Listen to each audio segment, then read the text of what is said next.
And hopefully you can still think after that. Yes. So, one of the things I forgot to mention about Pastor Melanie, she does have a doctorate in ministry as well. And I think you mentioned you have 2 daughters, but you also have 2 daughters. And so that's a great thing I wanted to mention. And I also, just so you know, she was like almost bishop of our church. She was right up there. Anyway, I just thought I'd share that. We have a great bishop. So anyway, all right, Melanie, back to you.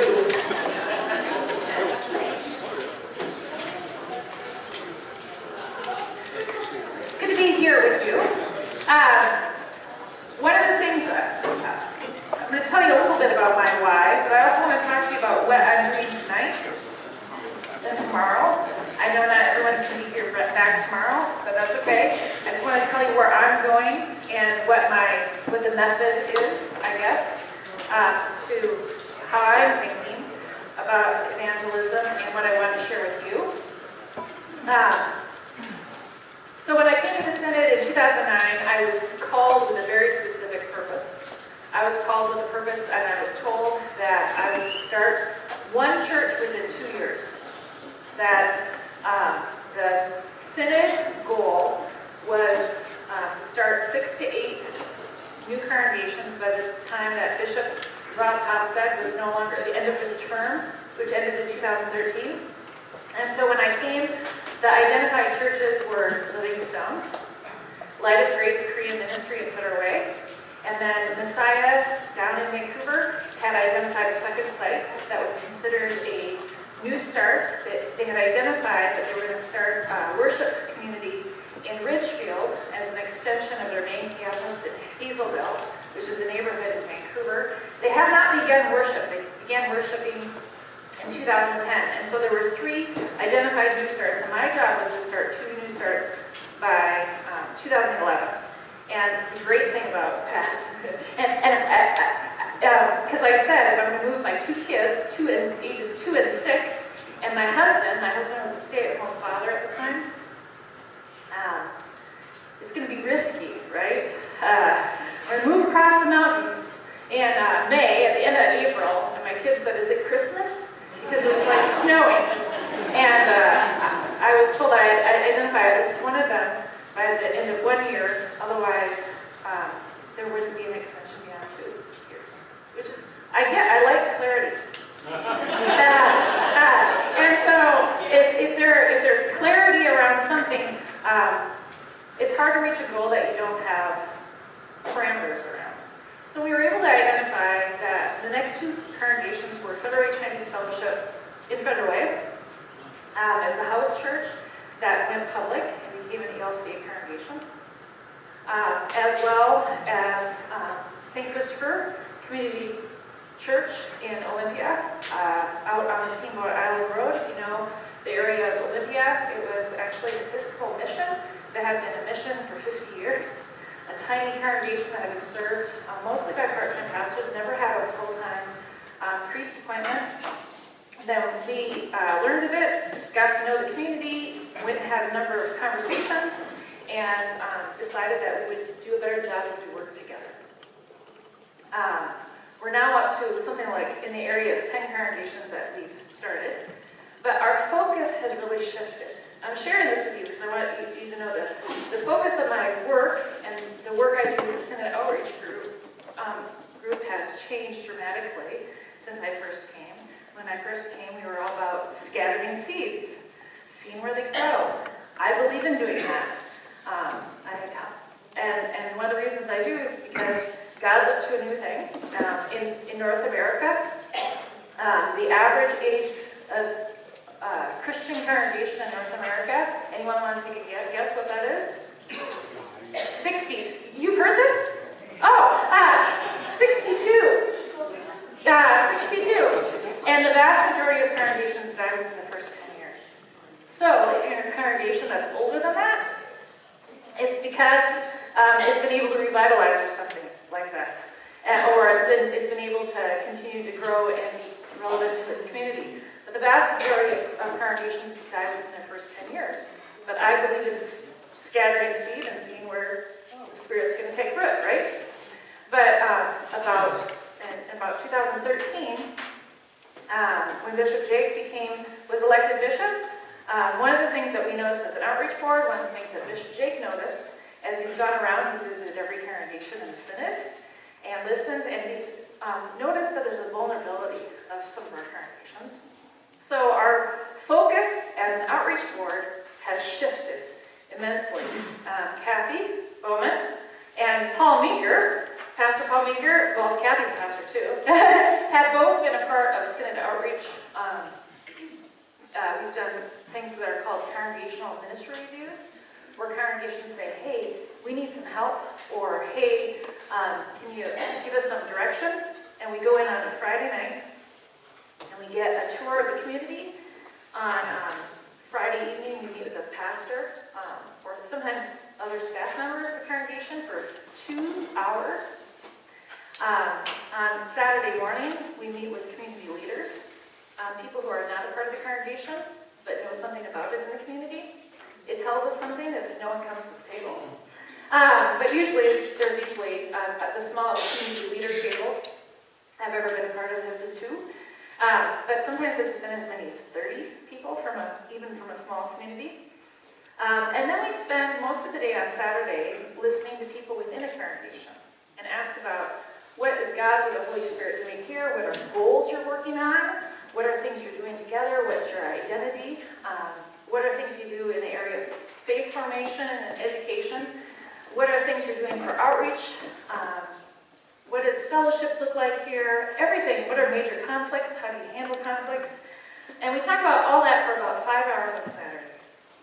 And on Saturday afternoon, we break up into 2 groups. The synod team, I always come with a team of lay people and clergy from different congregations. And then the congregation team, we do these assignments that assess the health of the congregation. A congregational health assessment, life cycle, where a congregation is in the life cycle. And then we do these assessments, and we get back together, and we also do a SWOT analysis, identifying the strengths, the weaknesses, the opportunities, and the threats that any particular ministry has experienced. And then on Sunday, we do a congregational meeting where we meet with everybody, usually following worship. We go to worship. That's the main thing, right? And we go to worship, and then we have a congregational meeting. So by the end of the day, we have a pretty good sense of what people in the community think about the congregation, what they see and know and experience of it. We know something about the people who are part of the congregation, see, know, and have experienced of it. And so in 2013 and 14, Bishop Jake, as he was going around, noticed that a lot of people were asking for help. So he always lifted up this congregational mission review opportunity. And so for a period of time, we were doing 1 a month, which was a lot.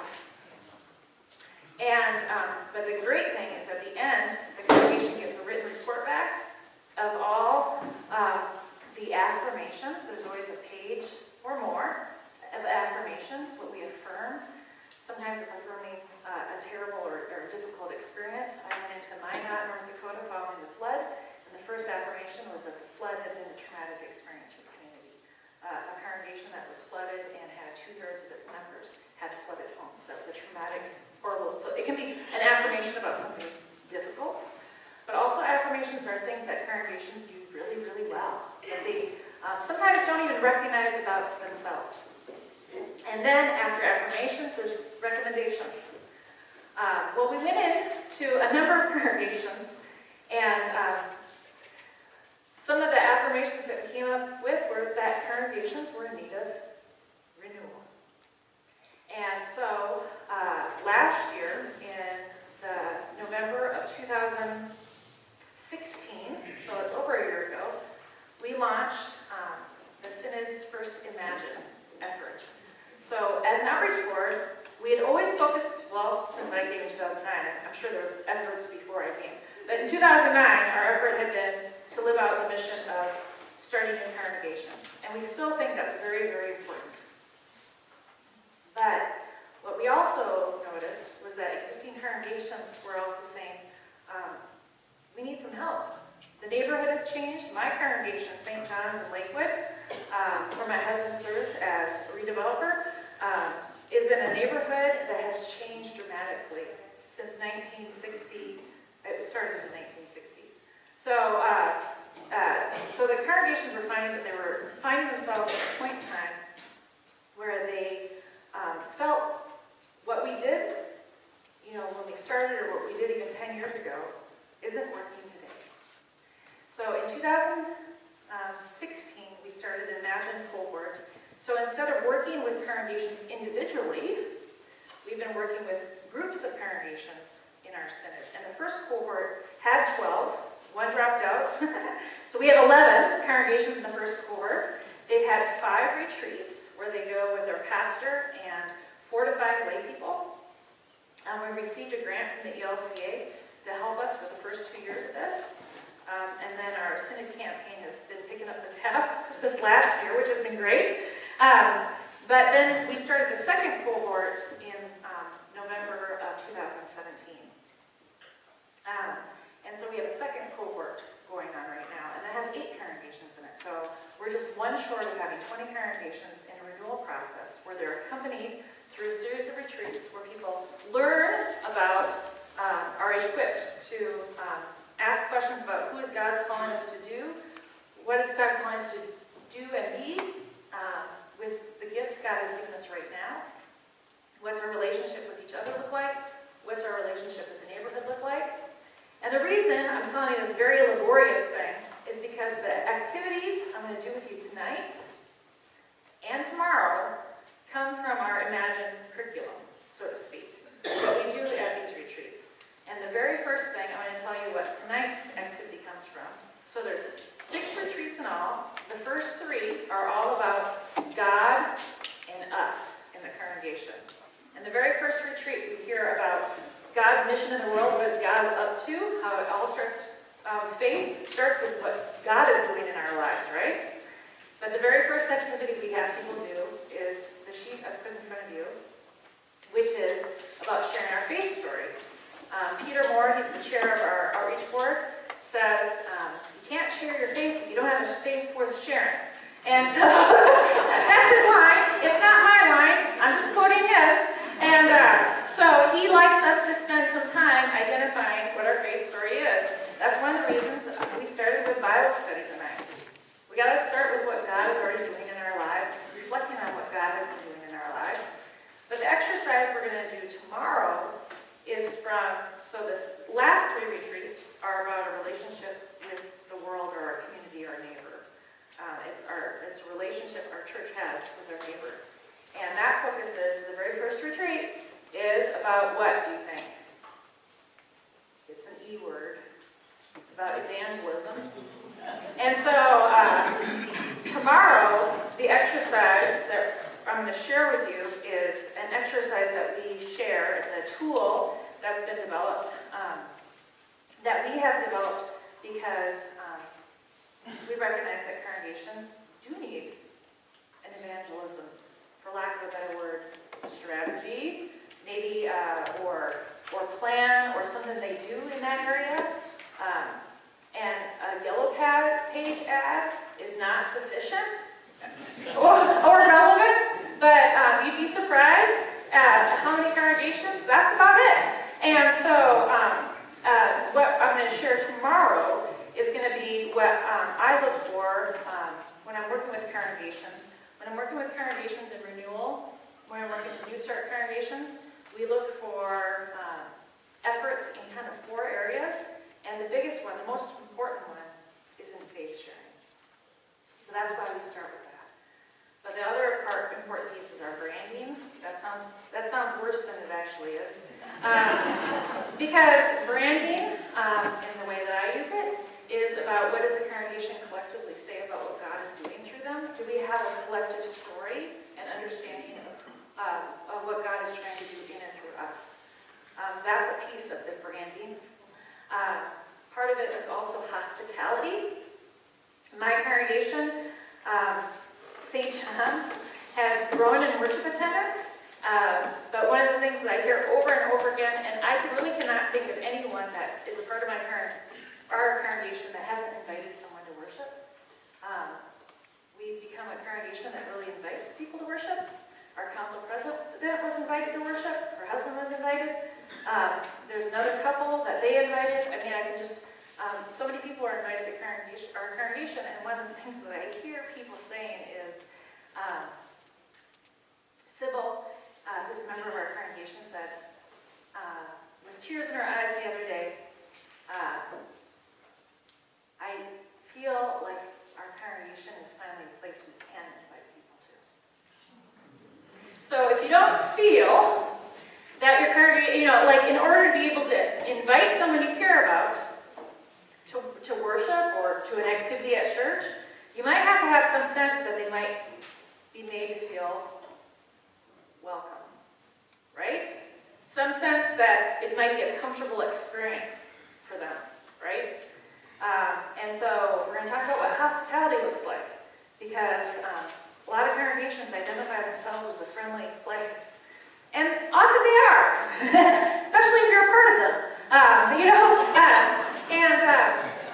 But is what you view as hospitality welcoming to an outsider.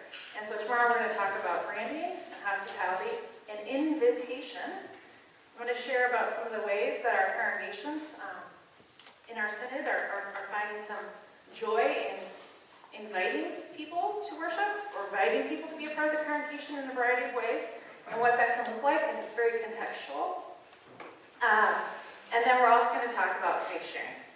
And then there's a little tool to help you think about kind of what is our congregation best at in these areas, and what is our congregation's growing edges in this. So a piece about my why. So when I went to seminary, I held my grandmother's hand when she died. She had lived with me. She had lived in our house growing up. She broke her hip. My grandpa died. And my grandma broke her hip, and she moved in with us. She was supposed to go to Disney World with us. We went without her because she wanted us to, because she had her broken hip. And then she moved in with us because there wasn't any place where we lived at the time that fit my grandmother's needs. There wasn't a place that, it wasn't really quite nursing care that she needed, but there wasn't really assisted living that existed in our town. My dad, she moved in with us, and my parents moved down in the basement. And so I'd help my grandmother in the morning, and we became very, very close. Well, when I was 18, my grandma died, and I went to hang out with her in her final days and hours, and I held her hand when she died, and it was a very moving experience for me. I wanted to be there because we were very close, and I think I felt in that holding of my grandmother's hand that I was being called to ministry in that way. I had done some other weird things. I set up a chapel in my bedroom when I was a little girl because I went next door to Ruth's house, and Ruth was yellow. And I went and told my mom, who's a nurse, that Ruth was yellow, and that and my mom went marching on over because that meant Ruth wasn't well. And I set up a chapel for people to come pray for Ruth in my bedroom. And so when I went to seminary, I had the sense that I was being called to care for people who were dying. And I had